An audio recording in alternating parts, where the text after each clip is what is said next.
Hi everybody, and welcome back to the Renewables Podcast. Thank you ever so much for coming back. And if you haven't already subscribed to the YouTube channel or following us on Spotify, we do have a little members area on Spotify as well, where you can contribute to the running of the podcast, which we really appreciate. And you do get an episode earlier than everybody else. But without further ado, how are you doing, Mark, before we jump in and see our guests? I'm good. It's windy outside, so I was a bit worried about some of these panels blowing off roofs on the way over. I think they're all still sat there. So yeah, really good. Happy with life as we move towards summer. Yeah, it's the wind is actually my least favourite part of any weather when you're a solar installer. A lot of people think it's rain. For me, it's wind. Like if we're going to have something that's going to come off a roof, it's going to be because it's really high wind. So I'm literally up on a night thinking, oh my God, please nobody message me to say any panels have ever come off the roof.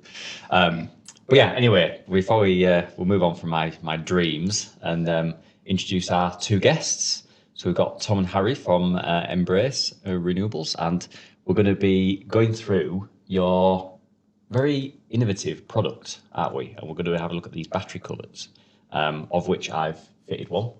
Yeah. But I think I'd quite like to learn a little bit more about how you kind of came to be doing battery covers and kind of a bit of a history of how the company kind of became a thing. Yeah, I mean, Harry's probably the best one to lead off on that because you started it from scratch, didn't you? I probably am. Yeah, so I'd started I was doing a master's at the time, and I kind of realised that I wanted to start a company, but wasn't too sure what I wanted to do. So I did a master's to just have a bit of time out to think about what that might be. And the master's was in renewable. It was in the renewable space. It's engineering net zero, so it just talked about heat pumps and batteries and all that good stuff. But then during that, I realised that heat pumps are going to be quite prevalent. So I spent a lot of time thinking about them and what could potentially sort of like what product would work well within that environment. And I thought of a heat pump cover, which I then spent the subsequent year designing and making, which we are due to bring online at some point, but we're not quite sure when we get around to it. And then the opportunity for batteries obviously came out because regs changed, sort of promoting these things to go outside. That was a far easier product because you didn't need to deal with all the airflow requirements of a heat pump. And that just took off really. And I was being a bit of a chaotic idiot trying to push the heat pump covers and not realising that the batteries are the main majority of our revenue. And then all of a sudden I just thought we should probably focus on what's working. Yeah, pivot to the battery covers and prioritise that. So for anyone that's not seen any of the battery covers, do you want to give us a bit of an overview as to what it looks like and what its kind of purpose is in terms of, why would someone want a cover to go over their battery? Well, it looks quite like the wall behind you, to be fair. It's very similar slatted modern design to that. It's essentially just a lightweight frame that encloses the battery. You can insulate them, you can lock them away as well for security purposes. But it's essentially just to enhance the aesthetics, improve the function, the performance, the longevity of these systems, and just to secure them away from tampering and theft. Of these, we're increasingly putting high-value systems outside, and whereas boilers used to get stolen from inside of houses, it's a far easier steal when you're just robbing it outside. It's a good point because we often talk about these things being on show or not, and some of them are better looking than others as a product of themselves anyway. But you do have the issue of people moving towards nicking this stuff. We see it with EV cables, don't we? And such. It's a matter of time before that becomes more of a thing. And equally looking after it, like keeping it out of the worst of the weather. While a lot of this stuff, as we know, can go out in wind and rain, having it enclosed in a little box and a cover can only help it last longer than its warranty window. So, it makes a lot of sense. Something I've not thought about. So fair play to you. It shows going and doing a master's and studying at uni has some benefits. I'm not too sure it does really. Just a bit of a delay strategy. But no, I mean, that's wild though, isn't it? Like they're just stealing cables. They're going to the extent of sometimes dropping into lofts and ripping all the copper out of the ceiling. And it's like, there's a $5,000 system just sat outside your house. Why don't you just take that instead? Yeah. So I think they'll probably get wires. Hopefully not. Probably shouldn't rely on a podcast. Well, they won't see him because the covers will be open. So it's fine. Nobody has any idea. Yeah, I mean, I get asked all the time, are you worried about people, have you had any experience of people stealing these batteries? And I'm kind of like, well, I've not known anyone get anything stolen, but it's like as more and more of these systems go outside and are more visible, you're kind of like, well, if people just don't know it's even there, then you've kind of removed all of that risk anyway. Yeah, I know I've fitted one of the battery covers, and I was really proud of the install that the guys had done on it. And then I put the battery cover over it, and I'm like, oh, it looks so much better than that install, because it just kind of sat really nicely next to the shed on the wall. But it I don't know, it just made it look like you wouldn't have a clue what was in it, but you kind of go, that looks really good. Whatever's in that looks really good, and and obviously you can remove it really easily to get back into the system as well. So I really like it. But have you had any kind of pushback by any of the manufacturers about any airflows and stuff? Because I know when I spoke to you about the SIG system that we were covering on that job, it was kind of like, they've given us kind of the nod to put this sort of stuff over and around it. Yeah, no, manufacturers have been fairly appeasing of the product. I mean, it helps things. It's not like whereas the heat pump covers were quite like obviously detracting from performance. They weren't very intuitive. It was a harder sell, but the battery covers are obviously it's quite intuitive because these things, obviously batteries don't perform brilliantly outside. Anyone with an EV knows that. So if you can entrap some of that heat, then it's happy days. The spacing that we allow for ventilation is proximal to the heat exchanger at the back, so I won't go too into the details of the thermal dissipations because it's very boring. Before we started. I'm trying to tease him into it. Yeah, you are. But essentially, the losses exceed the output. Right. That's the short. Okay. That's the short story. And so how do you actually get? So how is that battery cover actually ventilated? How do you actually get airflow inside that? Just via convection, via like a temperature differential that facilitates the sort of like the mass flow of air. And so I'm about to get into it. Yeah, I've nearly got teetering on the edge here, and this is it. But in terms of, is there like a vent in the side of it or anything like that, or how do you actually get the air to move when you've got effectively a cover over it? Because I know that's some of the questions that I got, and I know the answer, but I'll tease it out of you in terms of like, because the way that you do it is quite good in terms of for cable entry and stuff like that as well. So how do you kind of get that airflow and that cable entry? Yeah, we stay the covers away from the wall with adjustable spaces at the rear. Right. So the cables can come, as you say, in and out, but then also ventilation air can exit. So hot air is obviously buoyancy-driven airflow can exit out at the top and the sides. And it can also enter in beneath the underside as well. There's also adjustable vents on the base that you can open up and close down. Right. Okay. As you need. Yeah, and I found that really, because the one I did, we had a cable entering the side of the unit, that like the cable came low level to the side, and when I decided that I was going to fit that battery cover, I was like, how am I going to get that cable? Do I have to like chop into this battery cover or something like that to get the cable in? But then when I looked at it, you had like the standoff pegs. You can bring your cables in and out of it, and that's fine. Yeah. And so that, like you say, that kind of solves those two problems. But I'm sure you've had it, Mark, where recently, thankfully not at the minute, but recently we've had really bad cold weather, haven't we? And have you seen any of your systems kind of drop in the performance with this cold temperature? Because I know I've had quite a few different brands than SIG Energy, but I've had quite a few. Yeah, I think in fairness, the SIG Energy ones seem more resistant than others, but we've got some Give Energy systems. I've got one in my own house, and that was struggling a little bit in the colder weather. It still worked, but you were getting like 30-40% less performance out of it, not just in terms of the storage, but in what it would actually output as raw power as well. So they seem to limit themselves with that when they are really, really cold. So it's definitely a thing, isn't it? Where if you can encase them, even just the natural heat they give off in that enclosure would be enough to keep them above those really cold temperatures and stop it being an issue. So there's a case use for them there, isn't there? Especially in the UK market. Some of the manufacturers even want like a shelter over them to keep the snow off. Give Energy is a product that stipulated that, so you can avoid having an ugly sort of porch style shelter over your battery and a nice looking box. There's a lot of customers who are going to be opting for that as opposed to the other, aren't they? Yeah, without a doubt. I've had a system during, I think it was in January, February, one week, was just absolutely freezing.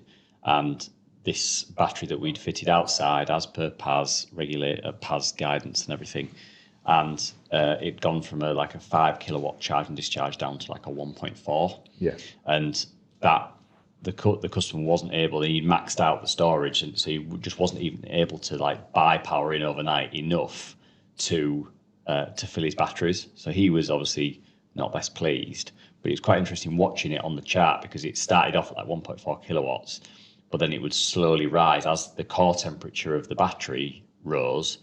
The amount you could get out of it started to rise and rise. So towards the end of the cheap window overnight, the battery was charging at nearly full capacity, but it had to warm itself up by just doing something before it could get to that. And that lost time wasn't enough time. We lost about 50% of the battery storage, which wasn't, he wasn't best pleased about that, but it was the nature of the beast. But I actually proposed one of the battery covers to him.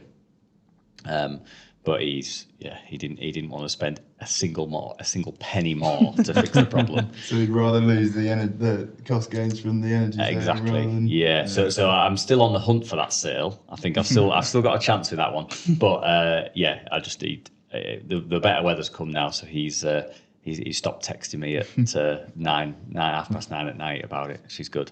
I wasn't aware of these battery boxes, to be fair, until Sam mentioned it to me. So we proposed a few of our projects with GRP boxes, and we were mentioning before recording, we've got a customer up in northern Scotland who we're going to do an install for, I think, in a couple of months now, and he's having his battery system put into a GRP box for just that reason. He's worried about the cold weather, and although it's he's almost a mile inland, because it's quite a coastal area and there's all sea mist and fog that comes blowing in, he was worried about kind of the elements getting at his battery as well, and having some sort of enclosure around it for that. So there's a massive case point for your product being used. It's a great innovation, and I'm sure you're going to see sales skyrocket over the next few years thanks to that PAS, and there's been more aware of the installers of some of these challenges we will have with the kit we're fitting. It's that learning exercise, isn't it? We just read the manufacturer's data sheets and they say down to -10, and you think, oh, that's fine. But the nuts and bolts of that is actually -10, but only at 1.4 kilowatt charging. It's not the same thing, isn't it? So as we become more aware of that, we'll be speccing this kind of stuff. And no disrespect to GRP boxes, but those big green telephone style boxes you get in the commercial world, isn't what someone's going to want on the front of their house or down the side of the garden. It's just not going to be a thing at scale, is it? No, and it's more of a headache for you guys as well, because you have to, as you say, add extra vents. You have to drill into them for the cable part as well. They're not really designed for the use case in particular, are they? Yeah, it is tricky on that. And I suppose my question was, did you see when this whole PAS thing was starting to get spoken about and what have you? Is that when you saw a real uptick in this type of product, or was it building well before that and the PAS document just helped it to go? It was the whole reason that I conceived of the product in the first place. Yeah. So how long has it been? A year. Good? Oh, okay, right. Yeah. So that's really cool then. So the PAS the PAS document regulation driven, really pushed it out there. Oh wow, because we obviously saw, it might be for good reasons, but we obviously saw in our installation business, Matt, barriers to actually getting people having these systems fitted, because we're kind of like, well, they might not have any wall space, they might not have any, a suitable garage that doesn't have, has all the specs that the PAS document wants it to have. But so we saw that as barriers, but it's quite interesting that was like a real opportunity for another company to be created because of that regulation as well. And it wasn't my idea either. It was a tip off from a friend, so I can't exactly take the. Have they got royalties in it now? Intellectual genius of that attempt. So in terms of people in the company, then, so is it a big team, small team, or what's? Oh, it's a small team, because as I say, we've been going for about a year, but there's 4 of us behind laptops, and there's about 5 of us in the workshop, and we're just setting up into our own workshop space. Okay. Similar to this, that we're able to sort of invest in equipment, have it all in-house, because the model to date has all been subcontracting out the manufacturing. Yeah. And I thought that was a great idea until it clearly wasn't, because you don't have a lot of control over the quality and all of that good stuff. Yeah. So yeah, we're bringing it in house. We're setting up our own space, and we're owning all the kit. Is the idea? So is the product range like quite rigid in, you just said it's like that wall over there, is it Just like all that. the one colour, all the one style, or have you got like a range of different options if people have got, I don't know, a white coloured wall or a brick wall? Yeah, so we had 6, but we're trying to narrow down because we've got about 36,000 variants on the website, which is absurd. Silly idea. Start by offering everything and then realise what people kind of want. Yeah. But yeah, so it's 4 colour options at the minute, which we're narrowing down to. It's like an oak finish. It's like a walnut finish, which is similar to that. And then there's an anthracite grey, which is quite popular nowadays. And there's like a Cotswold stony, creamy finish. Are these all wall mounted, or have you got a freestanding variation? I just know from like the PAS where it's got this stipulation about windows and stuff, can be quite restrictive on various terms, and installers are looking towards having kind of battery cabinets, houses, more like a shed construction than something you put on a wall. Is yours just looking at the wall side? We've done floor, we've done sort of like freestanding enclosures in the past. We're doing 5 for a contractor at the minute, just for what we had like EWI and we couldn't fix to it. But it's generally wall mounted. You can either situate them on the ground or you can hang them on the wall. It doesn't. And in terms of like someone ordering this type of product, do they have? Is it all just one size, or can you? No, that's the other slightly insane. Yeah, that's the nightmare Part of side our of things, offering. yeah. There's another 15,000 options on the website to go with the colours. That's exactly That's exactly the number that we offer. Yeah, so they basically 15,000 different sizes. You're like a man on the inside there, man. So you basically go on the website and put in the dimensions that you want to cover, and then it will basically give you the nearest fitting cover. So we increment in 125mm widths and 100mm heights, and because the retrofit market especially is so variable, it's so difficult to just find one that fits perfectly. So we found that 125mm increments tends to fit pretty much everything, but we still get occasions of people getting in touch where it's like they've only got like 5-10mm to work with, and it's like, we can do it, we'll make it obviously, but it's not part of sort of like the overall sort of offering. But yeah, we can pretty much cover all eventualities, but the website will spew out your sort of best fitting one that we do by default. It's generally within like 50mm of your. Yeah, because another one, the one that I fitted, I purposefully made it a lot taller than the actual system. Yeah, it's quite a big boy. Yeah, because I wanted to. I have a sneaking suspicion that they'll want to add, double the amount of capacity. We get that all the time. Yeah. We always say to double up on the height at least Yeah. because of that reason. Yeah, because I didn't want the battery cover to look like someone with short trousers on, where it's like you could just see the ankles of the system like in the future. So I thought, well, I'll make it a bit bigger, and the fitting time is going to be the same. It's just literally, a bit more in terms of cost on the buying the battery cover. But yeah. How did you find it to install? Yeah, good. It was simple because it's basically just hanging on a couple of sort of fairly heavy duty screws, isn't it? And hooking on because that was the other thing. I was like, well, how do I take this off? Like when I was thinking about it, how do I take this off to actually like go into the battery and maintain it and everything? But it's literally if you haven't locked it, you're literally just lifting it up and off, and you're straight into the battery again. So yeah, like anything, I was like, I was looking at it for longer than it actually took me to fit it. 'Cause I was like, how am I going to measure this and measure that? And I was like, I'll just read what's been sent. Yeah. And like we never do as Nobody ever does. Nobody ever installers. does. No. All men. Yeah. All men with terrible for it. Instruction manual. Don't need that. Don't need that. So yeah, so I found it really simple. I mean, it was literally like 2 screws or 4 screws. I can't remember, but it was literally that, and then hang it on. And obviously, it comes flat packed. Yeah. Is that right? So you don't have like a massive, great big thing just coming in the back of a DPD van. It's all flat packed up. So you basically swing it out and lock it all in place on site, which makes it so much easier to handle. Another win on the GRP box because they turn up on a crate. And Yeah. they're Good in heavy the as back of hell, the no? van, and they're very heavy. Yeah, and really expensive. They are very expensive. I think with the way that the PAS is going, this could actually be a product, if you're not already looked at it, where it might be used inside. If they're worried about ventilation and getting gases out of properties, that's the big issue with these batteries at the moment, wherever you're putting them indoors. And I think we'll see that come through the evolution in the next couple of years or so. So some sort of enclosure around the battery system when it is in a dwelling is going to be a thing. And then how you get the gases away from that if a battery was to enter a fault state, because they're saying now that is it naturally aspirated isn't quite cutting it, and it needs to be sort of a mechanical way of getting that gas and vapour out of the dwelling if you are going to put it indoors. And it's the same, I guess, if you're putting it outside with the stipulation of 1 metre from a window. If you were able to put it in a box that could take those gases away when it is around a window, that would probably satisfy elements of the PAS as well. So I think this is going to be a growing and evolving market space for you that's been regulatorily led. That's formed your products to begin with, hasn't it? Yeah, exactly. It's another opportunity. Yeah, It's exciting. It's really nice to see that it has become like an opportunity, because that what you just said there, Mark, about having to mechanically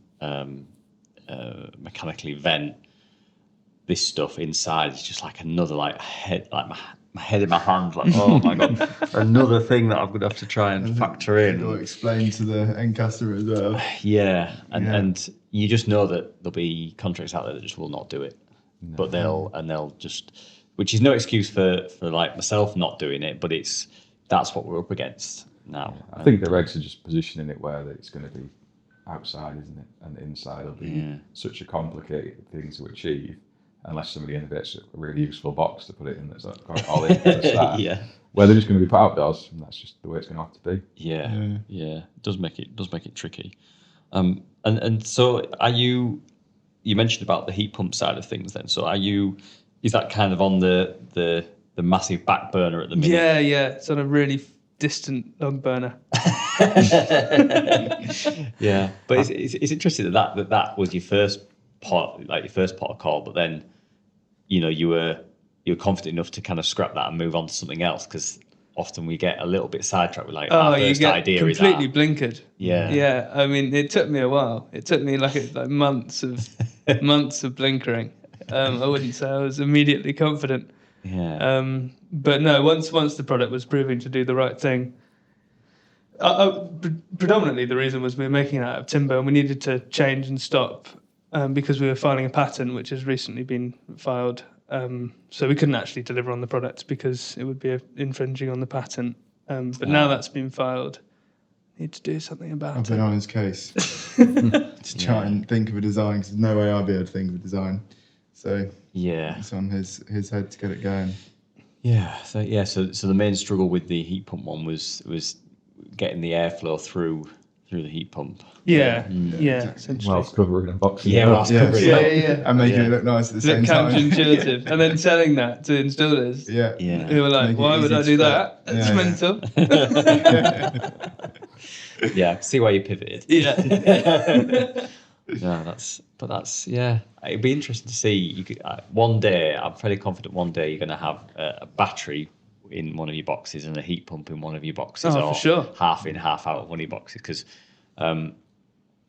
even I think I was saying just before we started the podcast, like when you're a geek like myself, and sorry Mark, you as well, we don't mind seeing these batteries. Like we look at it and go, oh, I've made a really good job of that. It looks really good.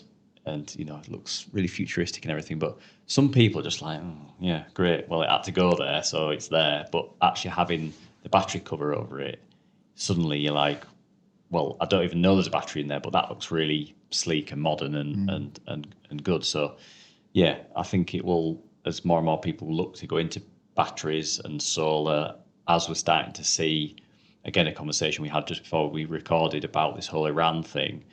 It's like people are looking more and more to renewables for their own families' kind of sake, really, in terms of like making sure they're not just going to get charged an absolute fortune because energy prices go through the roof. But it might be something like aesthetics that has put people off in the past and been like, well, I really like the outside of my house, like how my house looks. I don't really want this dirty grey battery on the outside of my house and all the cables flying around and all the isolators and everything. Because however good the battery looks, you've still got cables coming in and out of it, and and what have you, and some They've never installs are made a better than nice others. looking isolator. Yeah, no, that's it. Why have they not figured that out yet? There you go. Yeah, a red thing. Yeah, that's your next No, one. we need an them to isolator look cover. bad, and that works in our favour. That works in our favour. They can 100%. keep looking like that. Yeah, That's fine. so it's so I think there is a massive opportunity there to try and help people adopt this sort of stuff whilst kind of ticking the box of making it look like it's, you know, somewhat sleek and modern, because, you know, it's I've seen them before. You get them for like you get like that wallpaper for wheelie bins and stuff, don't you, where people just hate even the look of their wheelie bin, and you're like, well, that's fine, but then you've got this great big white box with isolators and all this other sort of stuff on it, and like, why not make that look really sleek as well?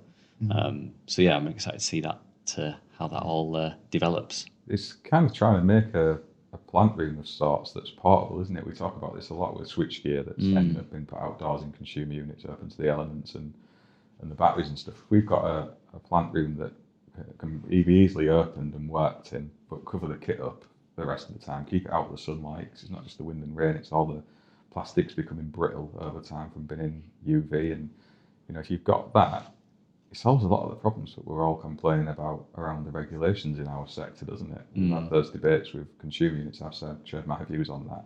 But if you can put a containment around that and form like an environmental condition of that, you're saying with the airflow going on through it, that's brilliant. That's exactly what that sort of switchgear wants, and you've got the warming effect from the inverter and the battery.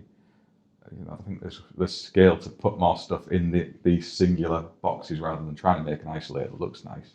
So a great big box around it all that we can lift off and then work in safely down the road. I think you've already converted one installer to make some orders, because I'm thinking of a few projects in my mind where we can use this. We've got we've installed a SIG energy system on down in Brighton where they've just had the house re-rendered, and we put the kit on and the customer looked at it and he's like, oh, just how you said. He's like, all right, it looks really, really good, but I didn't realise there was going to be all these isolators with it and stuff. And it's like, well, yeah, of course there is. You said you'd watch the YouTube channel. Surely you'd seen us fitting these isolators and stuff. There was nowhere else we could put it because he wanted to have the DC module to charge his vehicle and all the rest of that stuff. And he was asking, is there covers for this sort of stuff? And from speaking to you, Sam, I referred him towards looking at your kind of kit. So I'm pretty confident that's at least one sale we'll be doing with that. But it's that reaction from the customer until they see it on their own house. And he's probably spent a fortune having that place rendered. And you've stuck a load of this gear on it, and I think it looks mint. I'd like it on my house. Yeah. He's not so keen. Well, they don't help. Like, these battery manufacturers don't help you, because on their data sheets they just show you this like sleek SIG energy or anchor battery and all this, like, and people look at it and go, "Wow, that looks awesome." And then you've got like all these cables coming into it and isolators and things next to it, and you're like, "Well, yeah." I mean, that's always the way it has to be, but they never want to show any of that on their data sheets and things. So that's always amused me when I've had a look at a data sheet. I'm like, right, are they going to show this how it really is? No, they're just going to have the battery stuck on the wall. It's always on a really futuristic house as well. Yeah. With all the electricity flowing around the whole place and Tesla in there and all that sort of stuff. Yeah, exactly. It's a good point though, because there's another opportunity with all of your existing customers. So that's what we've been trying to target with installers recently. Is they've got loads of existing customers that have all of these installations predominantly outside or increasingly outside. So it's a big data set that we can both sort of benefit from by sort of like trying to target those people, show them that the product exists, and then have a revenue share off the back of it. So it can work quite well for all parties. Yeah, and the one thing that I forgot to mention on the one I installed was there was actually on the side of the battery there was like this big green mark. I was like, what's going on here? I didn't realise that they'd moved a lot of wheelie bins away ready for me coming. And so they'd had like a lot of wheelie bins like basically on top of all the battery and everything. I was like, oh my God.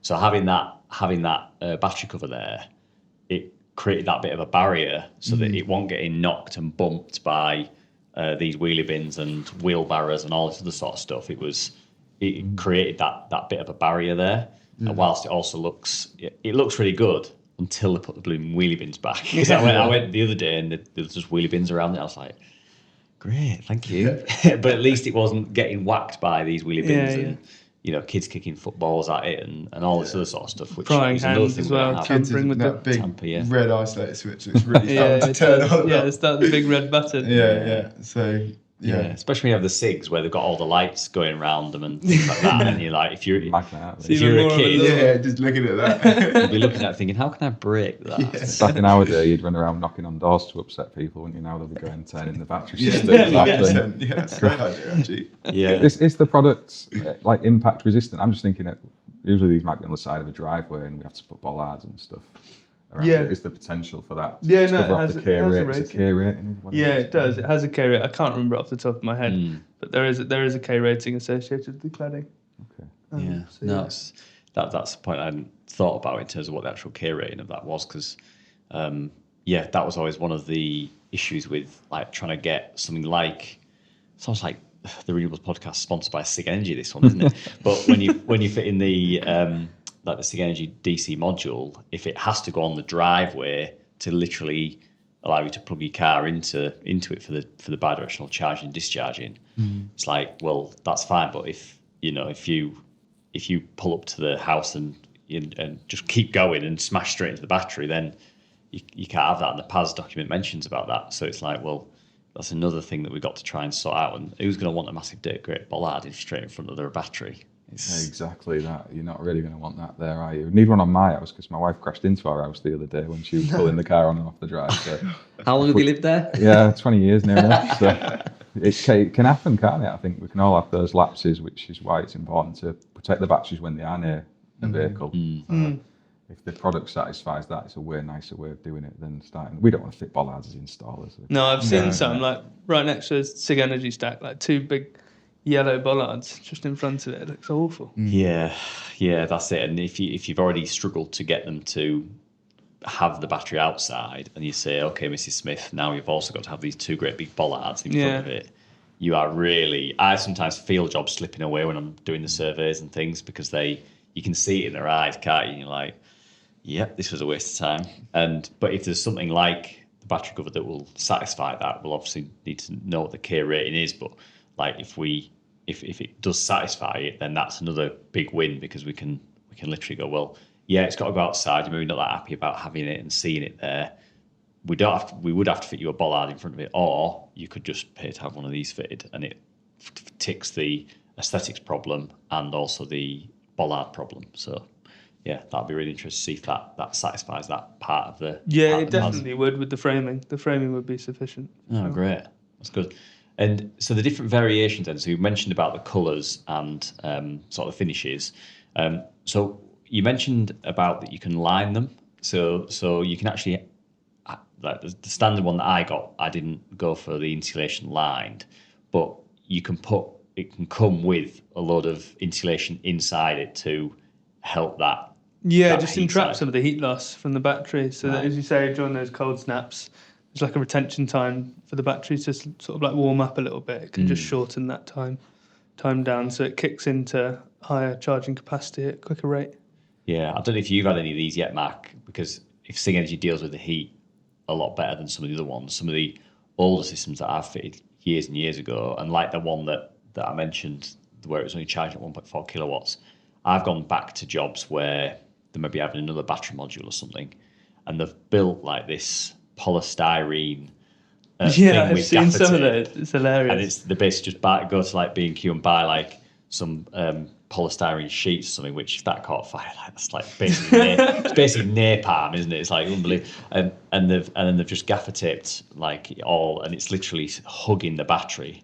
And you take the first bit off, and it's like, this is red hot.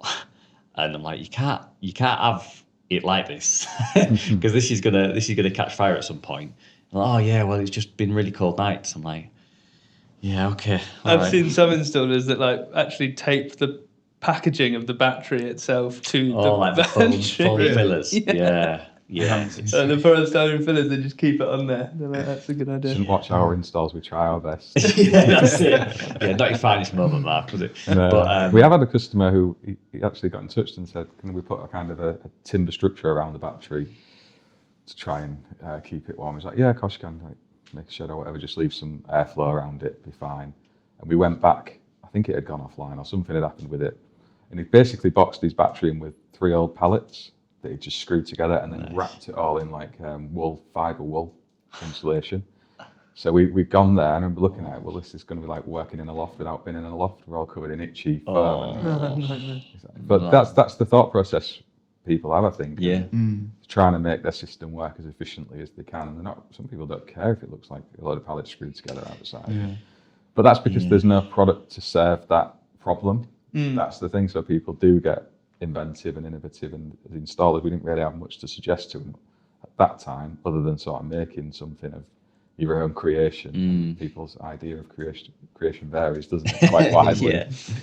Yeah, it does. And like I say, I've had it where they've done that with the polystyrene and just taped it all up and kind of hope for the best. And even just like the heat sink at the back, like, is just completely covered in it, and it's worrying really, because you're kind of like, well, that's my name on that install as well, and if everything went wrong, are they going to say that I've done that? So yeah, but I think this sort of product is one of them where, as more people know about it, more people can start offering it as well. And you're mentioning that you've been traveling quite a bit recently, going around. You say you've been in Ireland? Yeah, we've been all over last week. Yeah. Tom's patch now, so I'll let him discuss. Yeah, just really struggling to understand them. Sit opposite them in a room and they'd like start talk, obviously English, but then we just sat there and looked at each other like, I don't really know what they're saying. Hey man, they might listen to this podcast. Well, they definitely know it as well, to be fair. But yeah, we went out to Ireland because we started advertising out to Ireland, and then got a load of inquiries from installers. So we thought it was worth a trip out there to go and see them and try and see some wholesalers, and it went really well, to be fair, because they have a battery manufacturer out there that's been having issues with rust. All the installers have been called by the customers saying, like, my system's got rust on like the screws around the edges and that sort of thing. Right. So a lot of installers have called us asking for us to obviously provide a solution to cover the batteries. So yeah, it was really good out there, to be fair. And we find that obviously installers are busy, like, so you guys know it down to a T. Like, you're busy all the time. You've got to go out to site. You've got MCS paperwork to do and all that sort of thing. So we find if we actually go out and see people rather than trying to call and email and that sort of stuff, that it tends to sit a bit better, because we can actually talk through the product and build a bit of a relationship with them. So yeah, it was really good out in Ireland. Wholesalers out there as well were interested. We made a few stocking deals which went really well. So yeah, starting to try and sort of get it out there. It's just half the trouble is, like you said, making people aware that it's an option. Because then once you know it's an option, then you might, the majority of your installs be like round the corner, down, or in a shed or in a garage, which is fine. But it's like when it's outside, in view, and obviously like children tampering and all of that sort of stuff, it's good to have it as like in your repertoire as an installer, to then be able to say, yeah, we can like cover it with this cover and that sort of thing. Yeah, I think the Irish market's ahead of us in terms of safety as well, because they have to have firefighters switches, and I think they've been directed to fit stuff outdoors for quite a long time. Was it Storm Dara, where last year they had power off in most of Ireland, I think for 2 or 3 days.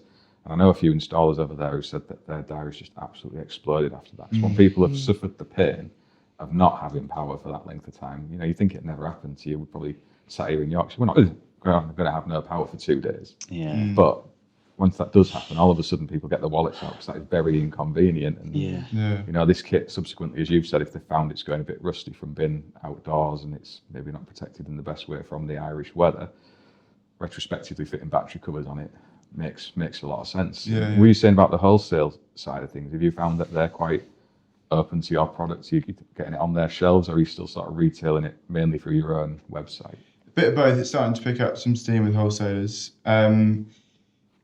We find that obviously, because we do so many different sizes, that if an installer knows that they're going to cover the system afterwards, they know to fit it within a certain like constraint with the cover. Whereas when it's a retrofit, obviously you'll go to an installer and you'll put when you don't think it's covered, or you didn't know about the covers, you'll put the isolated, like, I don't know, 30 centimetres, 300 mil out to the right or something like that, just because it looks nice, try and make it look as neat as possible.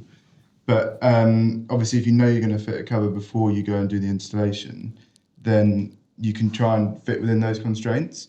So that's the sell to the wholesalers, is that obviously if installers are buying the kit and then they buy the cover and they quote the job with the cover in mind, that they will fit within those constraints. And we've got covers that fit systems out the box that the most popular covers, to be honest, because they fit the most common systems like a Duracell and a Zig Energy and that sort of stuff. So that's sort of the way it's going. It's been mainly the retrofit market, because obviously the wholesalers want to see, proof of demand and concept and that sort of stuff. So it's starting to go towards that, which is good.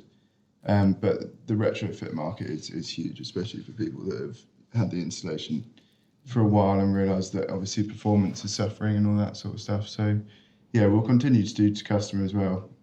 Yeah, because I suppose just as you were saying that, I was thinking, well, the wholesalers just going to want to keep like 2,000 of one size and one colour kind of thing. Yeah, so that must be hard when you're trying to get that deal over the line, and you kind of think, well, they might want to have one that's slightly bigger or slightly wider or slightly taller.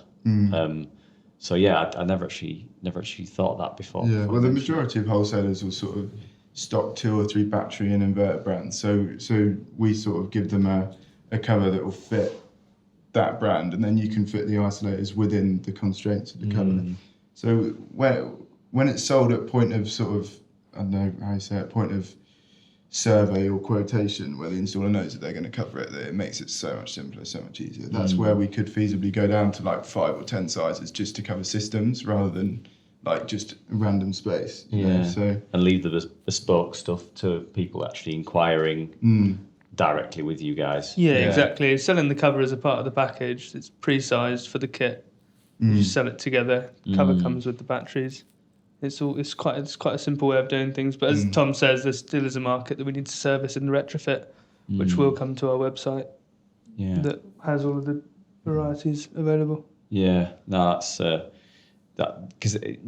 When do you find then, because obviously you'll be able to see all the data coming through like your website and stuff, do you find that there is like a couple of sizes that is the most common and a couple of finishes that is the most common? Because I suppose that's after being going for around a year, like you have to, sometimes these things just take time to learn, don't they? Where you know then, right, well, we know we need to keep loads of stock of this colour at this size. That was the idea. That was the idea, to sort of cultivate that data set, so then we can sort of narrow down on a more streamlined offering that we can stock shelves. As Harry said earlier, it started with 6 colours, now going down to 4 because there was 2 colours that people weren't buying, so like there's just no point, is there? So over time we've managed to see that, there's a lot of commonalities between orders in terms of sizing and heights and that sort of stuff. So over time we can see it, shrinking like our product offering, because there's no point in having stuff that somebody will order like once every 6 months when it can all be done in one sort of size. So if you were placing an order as an installer, is there a lead time on kind of it being dispatched? Is it made to order, or are you shipping it almost the same day as that order comes? So they're all made to order. So everything, we don't pre-make the covers because obviously the variability of them. I think we will start pre-making them because, like we said, we've seen common sizes being the main ones to go off the shelves. So lead time, what is it at the moment? It's about 5 to 10 working days. Yeah, so it takes longer for customers, shorter for installers typically. Yeah. Just because they've got to turn things around a bit quicker, and the customers find to wait. It's been Yeah, in the house exactly. for about a year. Yeah, because I thought after I'd done that one, I was like, I wonder if I just keep in like a couple of them that were a similar size to that one that I fitted, because I was looking at it thinking, well, I've basically sized this for probably the maximum that most of my customers would ever really go to. So, like, do you just keep a few on the shelf to crack on and just offer it even at the time? Like we've had it before where you mentioned to a customer, right, oh, you can have a warranty upgrade on this inverter or whatever. Do you want to go ahead with that? And sometimes it's like, oh yeah, actually let's go ahead. So even that point of, even if you've not sold it at the point of doing the initial proposal, potentially having some that you have in stock to kind of go, look, I know you were a bit worried about aesthetics. We could actually fit you this cover. You could maybe even get that sale on that kind of first day or even towards the end of the installation, where you can go like, would you like it to now be enclosed in this cover? So yeah, that's something that we're considering. But the minute we're just juggling this whole China rebate thing disappearing. So we're stocked up with panels and batteries and things. So yeah, but I think that's definitely something that we're going to do, because it's those little touches that I've found over the years that really help you to stand out, where it's something a bit different to what other people have. Yeah. And I think also customers like to be different as well sometimes, and go, get the neighbours round who had solar a few years ago, and well, look at my system. My system is so much better. Another 5 kilowatts in yours. Yeah, exactly. Yeah. So having that extra level of class is definitely something that we want to try and do in my installation business, and similarly with you, Mark, as well. After what I've seen with in your business as well, I think we're pretty aligned, and we want to just go a little bit of an extra mile to go, this is the quality that you're going to get with us. So yeah. I think you made a great point earlier on, saying about kind of retrospective sales back to existing customers. We're a bit lazy with that in our business, because we are so busy with new orders coming in.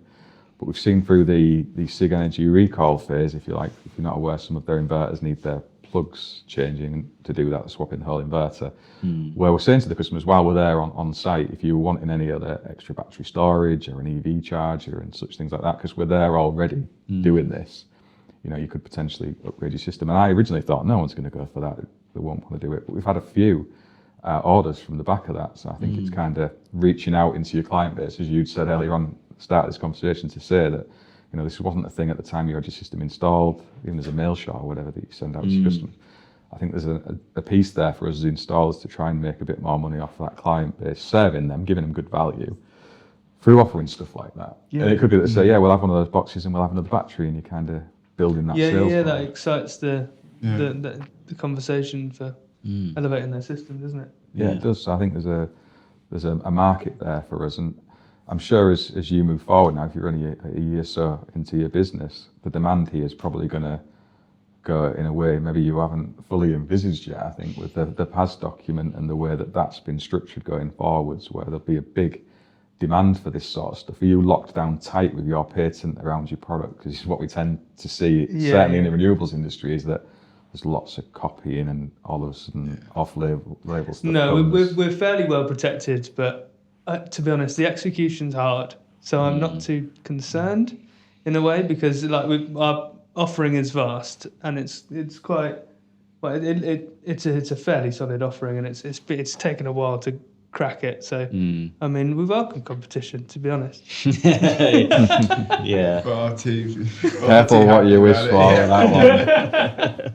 Yeah. No, the whole world of patents and all that, it's a really tricky one, because you've got to want to be able to fight it as well if anything does happen. But it's competition does drive does drive prices more than anything, and it does drive innovation. But like we see, Mark, in like competition in the actual install side of things, it's sometimes the only way that people can actually compete on price is to start cutting corners. So it will be one of those things to never jeopardize any of the quality of it, because quality products always sell.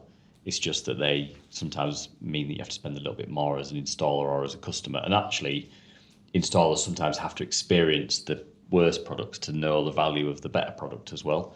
So even if there was some copies come out, if your quality is better, you might lose some installers temporarily, but then they may well be back in 3-4 months' time, because they're like, well, I'm not fitting those again because they were an absolute nightmare to fit, or it's all falling apart.